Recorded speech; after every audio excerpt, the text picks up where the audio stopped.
What happens when the place that made you feels like it's trying to erase you? In the atmospheric and claustrophobic world of You Belong Here, Megan Miranda explores the jagged edges of homecoming and the dangerous weight of shared secrets. The story centers on Jaine, a woman who fled her small, mountain hollow hometown years ago, leaving behind a tragedy that the community has never quite processed. But when she is pulled back into the orbit of her past, she discovers that the town hasn't just remembered her, it has been waiting for her. The mountains aren't just a backdrop, they are a barrier, keeping the truth trapped within the steep ridges and the tight-lipped residents who call them home. Miranda is a master of geological suspense, where the physical landscape mirrors the psychological state of her characters.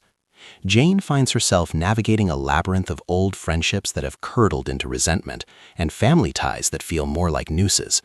The narrative is built on the tension between who Jaine was and who she has become. As she digs into the circumstances that forced her away, she realizes that everyone in her circle is holding a different piece of a fractured mirror. The town's collective memory is a weapon, and Jaine is the primary target. This is a story about the stories we tell ourselves to survive, and what happens when those stories begin to clash with a lethal reality.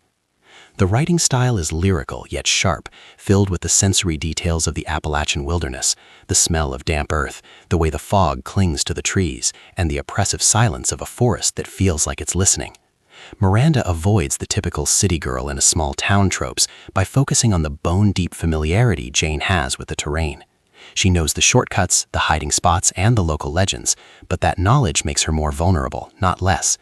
The pacing is a slow-motion car crash. You can see the disaster coming from the first chapter, but the intricate web of lies makes it impossible to look away or find an exit.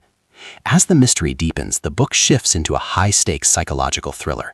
A series of present-day incidents, missing items,